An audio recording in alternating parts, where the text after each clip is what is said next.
Hello tout le monde, j'espère que vous allez bien. On se retrouve aujourd'hui pour une nouvelle vidéo au sujet de l'acné. Donc l'acné, c'est un sujet qui a été énormément demandé sur Snapchat, dans mon entourage, tout ça. Donc je voulais vraiment en parler parce que c'est un sujet qui complexe pas mal de gens. C'est vraiment un mal-être en fait, si je puis dire. Donc c'est pour ça que je pensais important d'en parler et surtout de trouver des vraies solutions qui fonctionnent, parce qu'il y en a plein des solutions sur internet, on en trouve dans tous les coins. Mais on n'arrive pas à trouver une astuce qui marche pour nous. Et moi, toutes les recettes que je vais vous donner dans cette vidéo, c'est des recettes et des conseils qui marchent, qui fonctionnent et qui vont vous aider pas à faire disparaître totalement votre acné, parce que l'acné ne disparaît pas. On peut lutter contre, mais elle ne disparaîtra jamais avec n'importe quel soin. Donc l'acné, c'est quoi? C'est une maladie de la peau qui entraîne une surproduction de sébum. Cette surproduction, on l'appelle l'excès de sébum. C'est ce qui entraîne aussi les points noirs en général. Ça survient surtout chez les adolescents. Donc ça apparaît souvent comme des inflammations, des irritations, des boutons pour la plupart, et en général on se sent complexé par ça parce qu'on n'a pas forcément envie d'avoir plein de petits boutons sur sa face. Donc qu'est-ce qui favorise l'acné? Il y a la transpiration tout d'abord. Il y a les produits à corps gras. Je parle pas des produits gras du genre huile d'olive ou je ne sais quoi dans les produits, pas du tout. Je parle de produits gras qui sont potentiellement toxiques ou du moins comédogènes. Voilà, ceux qui provoquent les comédons, la surproduction de sébum, etc., etc. Et le soleil. Alors le soleil, il sèche la peau, donc la peau, pour se défendre, elle va surproduire, je ne sais pas si ça se dit, du sébum pour se défendre et éviter d'abîmer la peau un peu plus. Mais la vraie question, c'est que faire? J'ai quelques conseils déjà à vous donner. Le premier conseil, c'est de bien vous alimenter, parce que je pars du fait que l'on est ce que l'on mange et que notre alimentation, elle se reflète sur notre aspect physique. J'arrive plus à parler aujourd'hui.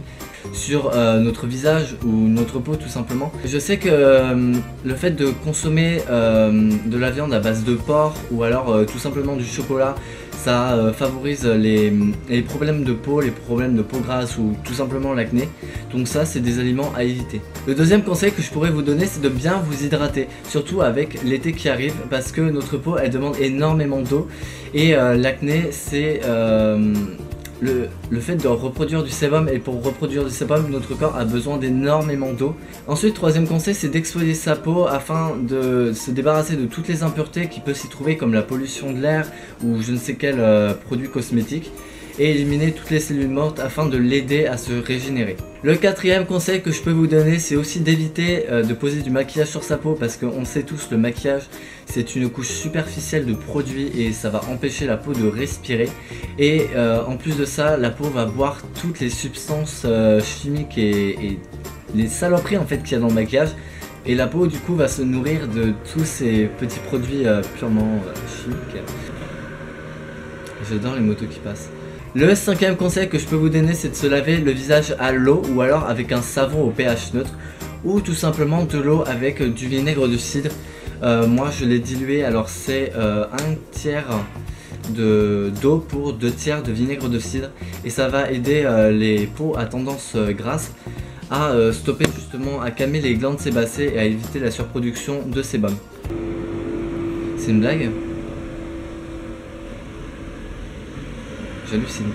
Et le sixième conseil que je peux vous donner, c'est de faire des masques au moins une fois par semaine pendant et après l'acné, parce que même après que nos boutons disparaissent ou les irritations ou je ne sais quoi, notre peau est quand même sujet à l'acné, et l'acné, comme je l'ai dit, on ne peut pas la faire disparaître, donc elle reviendra forcément à un moment ou à un autre pendant lequel vous ne prendrez pas soin de votre peau. Donc on passe à la partie recettes. Alors je vais vous donner des recettes qui ont fonctionné pour moi. Je ne donne pas de recettes pour donner des recettes, c'est vraiment des trucs qui ont fonctionné pour moi, qui m'ont aidé à me débarrasser de mon acné. D'ailleurs je vais vous mettre un avant ici et un après ici, donc vous pouvez voir que la différence est quand même flagrante. Donc la première recette que je peux vous donner, c'est pour le gommage.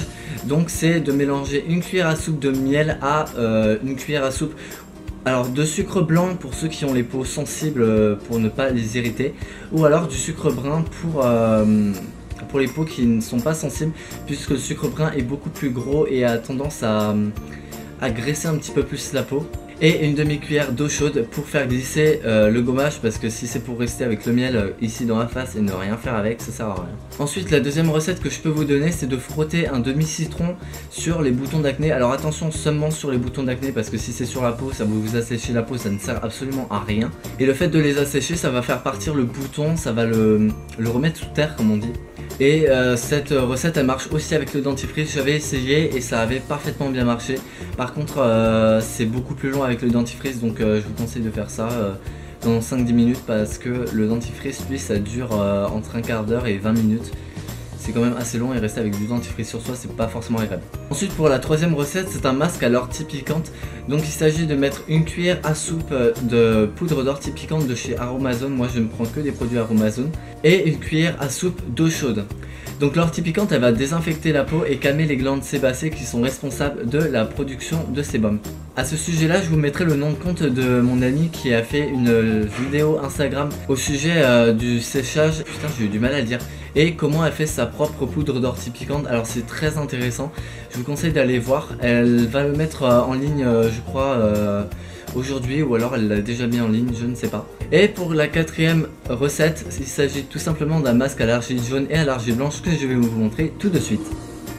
Donc là je mets une cuillère à soupe d'argile blanche pour adoucir la peau, pour la décongestionner et surtout pour l'apaiser. Ensuite je continue avec une cuillère à soupe d'argile jaune. Donc elle va aider à cicatriser ma peau et à réduire les inflammations. Donc je mélange les poudres parce que c'est plus facile pour incorporer à l'eau.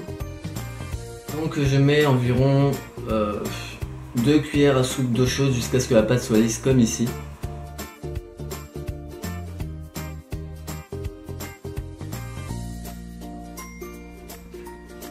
Allez.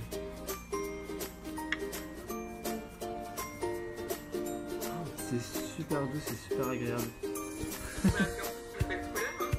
Ouais non franchement c'est super bien. Donc moi j'applique l'argile au pinceau parce que je trouve ça beaucoup plus facile et plus doux et beaucoup plus précis.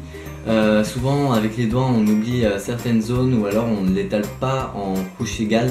Il faut penser surtout à l'appliquer en couche épaisse. Donc je laisse poser environ 15-20 minutes. Donc voilà, j'espère que cette vidéo vous aura plu. Si c'est le cas, n'hésitez pas à lâcher des pouces bleus, ça fait toujours plaisir. Je vous fais de gros bisous et à bientôt.